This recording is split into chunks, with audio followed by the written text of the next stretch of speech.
Olá, sejam bem-vindos! Hoje, a gente vai decodificar uma linguagem que não usa palavras, a linguagem silenciosa das lesões. Vamos entender a ciência que nos ensina como a verdade pode ser lida na pele, a traumatologia forense. E essa é a grande pergunta, né? A verdade é que um corpo fala assim. Cada ferimento deixa pistas, quase como uma assinatura. E se a gente souber ler essa assinatura direitinho, é possível contar uma história bem detalhada do que realmente aconteceu. Bom, vamos mergulhar nisso. A chave para entender essa história toda está na traumatologia forense. Basicamente, é o estudo de como diferentes tipos de energia, pensem num impacto, numa pressão, num corte, agem no corpo humano e causam as lesões. É isso aí. É a ciência que vai analisar como cada tipo de força deixa uma marca diferente.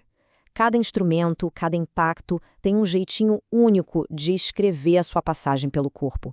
E os peritos? Bom, eles são os tradutores dessa escrita. E aqui está o nosso mapa. Essas são as 6 categorias principais de lesões mecânicas, cada uma com o seu jeito de acontecer. Não vamos entrar em todas agora, mas vamos focar nas assinaturas mais comuns que os peritos encontram, começando, claro, pelas mais simples. Vamos lá, começando pelo básico. Mesmo as feridas que parecem mais simples, tipo uma perfuração ou um corte, têm características únicas que entregam o tipo de instrumento que foi usado. Agora, o que é fascinante aqui são os detalhes. Uma lesão perfurante de algo como um prego, por exemplo, tem uma abertura pequena na pele. Às vezes parece uma casa de botão, sabe? Mas por dentro ela pode ser bem profunda.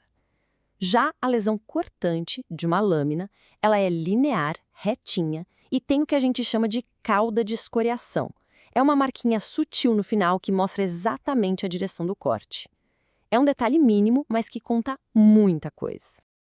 Ok, deixando os objetos afiados de lado por um momento, a gente entra agora no mundo complexo da força contundente. Aqui não tem gume, não tem ponta, é só o impacto bruto de uma superfície contra o corpo. E a lesão mais comum nesse caso é a equimose, o famoso hematoma. É a prova de que houve um impacto. Mas a parte mais legal é que o hematoma guarda um segredo, uma linha do tempo. Isso aqui é genial. É o espectro equimótico de Legrand-Sauli. A cor de um hematoma vai mudando de um jeito super previsível. Por quê? Porque o corpo está literalmente reciclando aquele sangue que vazou. A hemoglobina que deixa o sangue vermelho vai se quebrando em outros pigmentos. Então vai do vermelho para o violeta, depois para verde, que é a biliverdina, e por fim para o amarelo, a bilirrubina. Essa progressão toda permite que os peritos estimem há quanto tempo a lesão aconteceu. É como o relógio biológico do trauma. Incrível, né? Claro que na vida real as coisas não são tão separadinhas. Muitas armas e situações combinam diferentes tipos de força e aí criam lesões bem mais complexas. O machado é o exemplo perfeito disso. Ele tem o gume, que corta, mas também tem o peso, a massa, que esmaga os tecidos. O resultado é uma lesão que a gente chama de corto contundente, com características dos dois tipos de força. E essa ideia de ação mista já nos prepara para a assinatura mais complexa de todas. Pronto, chegamos ao clímax da nossa análise. Poucas lesões conseguem dar tantos detalhes para a perícia quanto um ferimento por arma de fogo. É uma história inteira contada em milissegundos. O primeiro capítulo da história de um tiro é saber diferenciar a entrada da saída. O buraco de entrada costuma ser regular, com as bordas viradas para dentro, invertidas. Já o de saída quase sempre é irregular, maior e com as bordas viradas para fora, evertidas. Isso porque o projétil vai empurrando tudo na sua frente para sair. Mas a informação mais crucial, a que define muita coisa, é a distância do disparo. Os resíduos da explosão da pólvora deixam padrões bem específicos na pele, e esses padrões mudam drasticamente com a distância.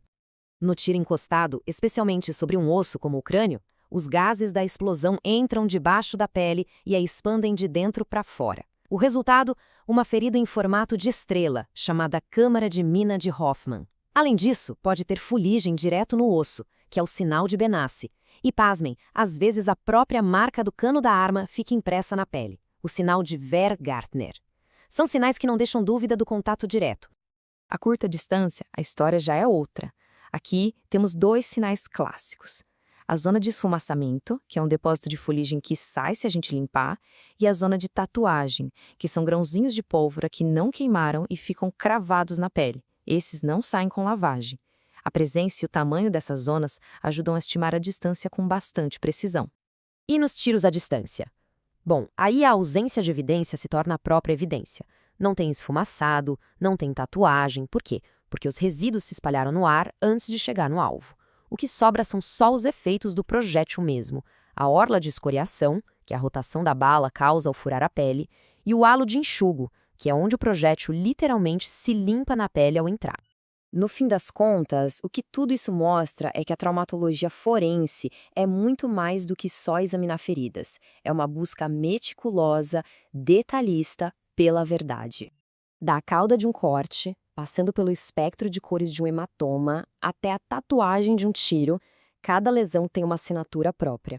E a ciência nos dá as ferramentas, o dicionário, para ler essa assinatura e reconstruir os fatos com uma precisão impressionante. Isso nos deixa com uma reflexão, né? Essa ciência toda não serve só para solucionar crimes. Ela dá uma voz àqueles que não podem mais falar. Ela transforma o silêncio de um corpo em um testemunho poderoso para a justiça. A questão que fica é: será que a gente está atento o suficiente para ouvir?